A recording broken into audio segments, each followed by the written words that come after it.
Hello and welcome to today's edition of the Reaction with me, Kachoko, and I'm quite happy to be doing this with you tonight. It's quite um, sad that every now and then we keep on going back and forth on stuff that could have been done in a more simpler manner.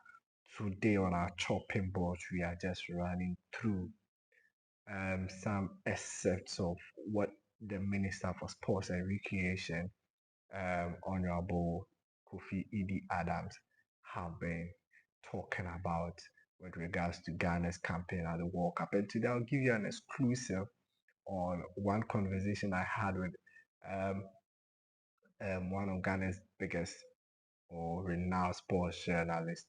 But I won't mention this name. I'll give you tidbits of what transpired, the conversation that transpired between myself and him, and he shared his thought with me on Ghana's campaign because he was right there with them. So today we are going to have an interesting conversation, but we'll keep it quite simple and very interactive. So let's move straight to into it. First off, So you were with the boys in the U.S. On that final day when we lost. For most Ghanaians, we went into that game very hopeful, and we spoke to you. You're very hopeful too.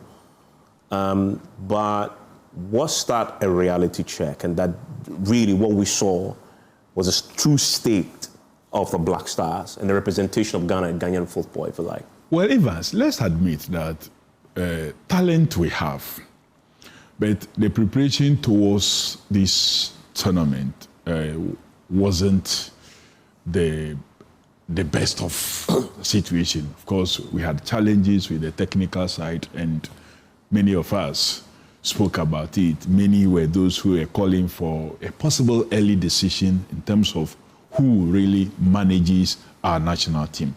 Admittedly, we took a decision, but the decision was taken a bit late. That did not offer the coach the opportunity to be able to transmit something that we call a structure to the team.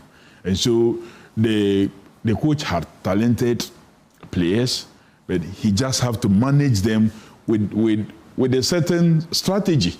And that alone can't work for you to stay at this level of what? A competition.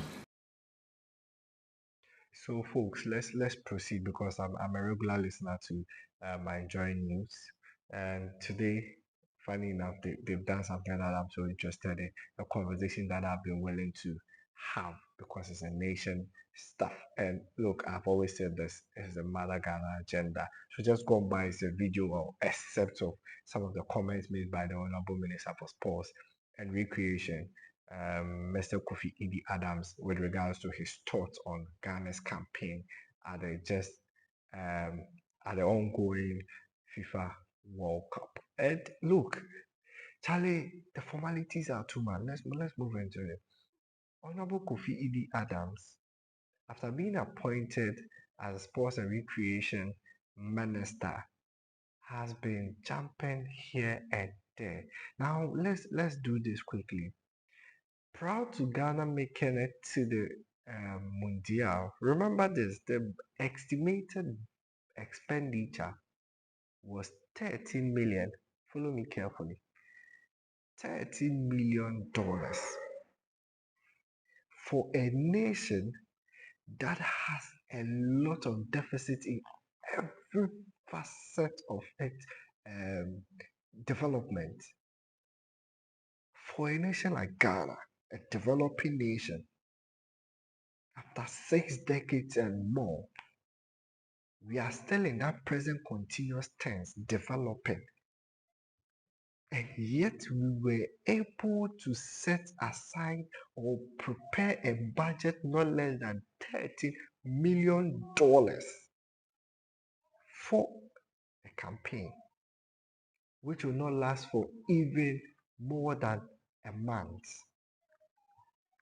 Listen, and our minister, who is in charge of the sports, was able, one of his aftermath comments for Ghana's participation in the 2026 FIFA World Cup is our preparation was bad. What kind of thinking is this? Look, I'm not picking on the minister. I am picking on the entire leadership of the Black Stars, the entire leadership of Ghana sports, the entire leadership of Ghana footballing system. It doesn't make sense to me. I think we are actually getting towards the pinnacle of laziness as a country. What sort of lazy approach to everything is this? In the name of it's football. Yes, it's football. That is why we've appointed professionals, human beings, to take charge of it. So we don't expect them to play with it. Decision makers in our footballing space are they are gradually telling us that they are lazy people. We are not missing words anymore. It's been long overdue. Very long overdue. Very long overdue. We have a sports minister. We have a president for Ghana's Footballing Association, popularly known as the GFA. They are supposed to be the managers of our football. And this money, $13 million, for a country that, as of now, people still die for the lack of no bed syndrome. The acute bed syndrome in our hospital just last week, just last month. Somebody died because there was no bed. Why are we behaving like this? Why? As of now in our country, we are still struggling. Our municipal assemblies are still struggling to even buy traffic lights, are still struggling to keep street light on for the night. Walk on the streets of Accra and you will be safe. And yet, this is the same country that has been able to cough out billions of US dollars, giving it to a so-called responsible minister, tying it into the Ghana Football Association just in the name of we want to participate in a Mondial.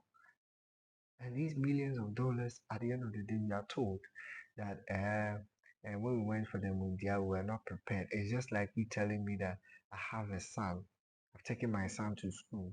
I'm expecting positive results. My son comes back to the house at the end of the semester, at the end of the term, and then, son, where is your terminal report? Dad, I didn't perform this time because my preparation was bad. Who does that? Who would take this? Which parent? Name the parent for me. Doesn't make sense. Truth be told, it doesn't make sense. It doesn't. It doesn't. Now let me tell you this conversation I had. There's this so this Ghanaian sports journalist I had a conversation with. Honestly, I can't reveal his name because of confidentiality. Then I asked him the first question. What is your thoughts about Ghana's campaign because you were in camp with them? And he says, nothing. Nothing. That's the word he used. Nothing. He has nothing to say. Then I asked him again, would you have kept Carlos Queiroz in the helm of affairs if you were the president for yesterday? And he says, no, Carlos Queiroz is not the man for the job. That's his opinion. But if you ask me, is Carlos Queiroz the man for the job? At his age and what Ghana wants to do, the Ghana football um, agenda, and then what Ghana football stands for, our ideologies, our philosophy, is this synchronizing with what Carlos Queiroz can give us in the short term, in the mid term, in the long term? Is this something that Carlos Queiroz can cope with? If no, why then should we go for it? Some bit of thinking should be applied in there.